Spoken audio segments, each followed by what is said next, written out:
नमस्ते और आप सबका स्वागत है। आज हम एक ऐसे विषय पर बात करेंगे जो बहुत ही महत्वपूर्ण है, एक ऐसे विषय पर जिसके बारे में हमें शायद उतना जानकारी नहीं है जितना होना चाहिए। भारत की आजादी की लड़ाई, एक ऐसी लड़ाई जिसमें हर धर्म, हर जाति के लोगों ने बढ़ चढ़कर हिस्सा लिया। आज हम बात करेंगे भारत की आजादी में मुसलमान भाई बहनों के योगदान की, उनका बलिदान, उनकी कुर्बानी, वो कहानियां जो अक्सर इतिहास के पन्नों में छिपी रह गई हैं।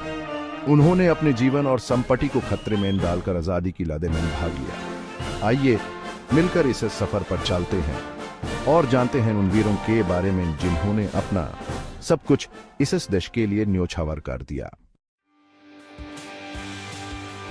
साल था 1919। भारत पर अंग्रेजों का राज था। दूर एक और साम्राज्य ऑटोमन एम्पायर भी अपने अंतिम सांसों गिन रहा था। इस साम्राज्य का एक खास महत्व था मुसलमान भाई बहनों के लिए। जब ऑटोमन एम्पायर खतरे में आया तो भारत में भी मुसलमान भाई बहनों ने चुपचाप न देखने का फैसला किया। उन्होंने खिलाफत मूवमेंट की शुरुआत की। यह एक ऐसी लड़ाई थी जहां धर्म की लड़ाई आजादी की लड़ाई में बदल गई। इस आंदोलन ने मुसलमान भाई बहनों को एक प्लेटफॉर्म पर लाकर खड़ा कर दिया और उनकी आवाज ब्रिटिश सरकार के खिलाफ और बुलंद हो गई। साल 1920 महात्मा गांधी ने नॉन कोऑपरेशन मूवमेंट का नारा दिया। आईएसएस आंदोलन का मकसद था ब्रिटिश सरकार को बिना हिंसा के, बिना किसी तोड़फोड़ के सर झुकाने पर मजबूर कर देना।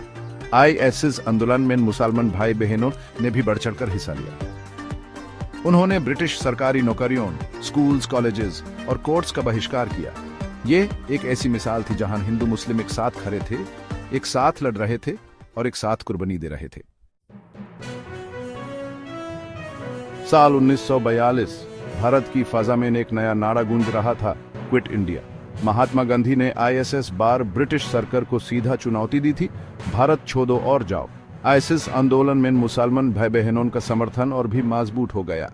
वो जानते थे कि ये आंदोलन सिर्फ आजादी के लिए नहीं बल्कि एक नया भारत बनाने के लिए भी है, जहां हर धर्म, हर जाति के लोग आजाद होंगे, बराबर होंगे।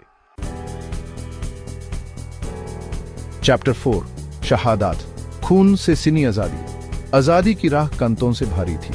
कई मुसलमान भाई बहनों ने आईएसएस राह पर चलते हुए अपना सब कुछ कुर्बान कर दिया। अशफाक उल्लाह खान, अब्दुल हमीद, बहादुर शाह जफर, ये तो चंद नाम हैं। ऐसे अनेक नाम हैं जो इतिहास के पन्नों में अमर हो गए। उनकी शहादत ने आजादी की लाल को और भी गहरा कर दिया। उनकी कुर्बानी ने हम सबको यह याद दिलाया कि आजादी कोई सौगात नहीं होती, बल्कि इसे खून से सिंचना पड़ता है। चैप्टर 5, अबुल कलाम आजाद, एक आवाज अनेक रंग। अबुल कलाम आजाद एक ऐसा नाम जो भारत की आजादी की लड़ाई में हमेशा याद रखा जाएगा। एक ऐसा नेता जो हिंदू मुस्लिम एकता का प्रतीक बन गया। कांग्रेस पार्टी के सदस्य रहते हुए उन्होंने हमेशा हिंदू मुस्लिम भाईचारे पर जोर दिया। उनका मानना था कि आजादी सिर्फ ब्रिटिश सरकार से ही नहीं बल्कि जातिवाद, छुआछूत और नफरत से भी मिलनी चाहिए।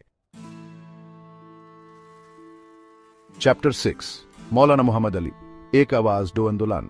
मौलाना मोहम्मद अली एक ऐसी शख्सियत जिन्होंने दो आंदोलन, खिलाफत मूवमेंट और भारत की आजादी की लड़ाई में अपना योगदान दिया।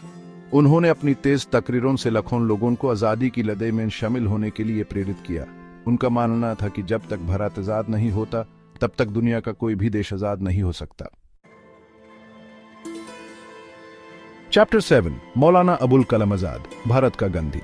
मौलाना अबुल कलाम आजाद, उन्हें भारत का गांधी भी कहा जाता था। उन्होंने अपने जीवन का एक बड़ा हिस्सा भारत की आजादी की लड़ाई में लगा दिया। वो कांग्रेस पार्टी के एक प्रमुख नेता थे और उन्होंने आजादी के बाद भारत के पहले शिक्षा मंत्री के रूप में भी सेवा निभाई। उनका मानना था कि शिक्षा ही वह हथियार है जो भारत को तरक्की के रास्ते पर ले जा सकता है। चैप्टर 8, अशफाक उल्लाह खान, हंसी के साथ शहादत। अशफाक उल्लाह खान एक ऐसा नाम जो भारत के हर नौजवान के लिए प्रेरणा का स्रोत है। बहुत कम उम्र में ही उन्होंने आजादी की लड़ाई में अपना सब कुछ न्योछावर कर दिया। उन्होंने ककोरी ट्रेन रॉबरी में भाग लिया, जिसका मकसद ब्रिटिश सरकार को नुकसान पहुंचाना था। पकड़े जाने पर उन्हें फांसी की सजा सुनाई गई, लेकिन मौत के सामने भी उनका हौसला बुलंद रहा और उन्होंने मुस्कुराते हुए फांसी को गले लगा लिया। याद रखेंगे उन्हें दोस्त, भारत की आजादी की लड़ाई में मुसलमान भाई बहनों का योगदान कभी भुलाया नहीं जा सकता। उन्होंने अपना खून बहा था, अपने घर लुटाए थे, अपने प्रीतों का बलिदान दिया था, तब जाकर हम और आप इससे आजाद हवा में सांस ले पिए रहे हैं। इन सभी मुसलमानों ने आजादी की लड़ाई में महत्वपूर्ण योगदान दिया और भारत की आजादी के लिए लड़ाई लड़ी। आज हम सबकी जिम्मेदारी बनाती है कि हम उनके बलिदान को याद रखें और एक ऐसे भारत का निर्माण करें जहां हर धर्म, हर जाति के लोग सुख और सम्मान से रह सकें। आइए मिलकर एक ऐसे भारत का निर्माण करें जो गांधी जी के सपनों का भारत हो, भगत सिंह के सपनों का भारत हो, अशफाकुल्लाह खान के सपनों का भारत हो, एक आजाद, एकता और भाईचारा वाला भारत।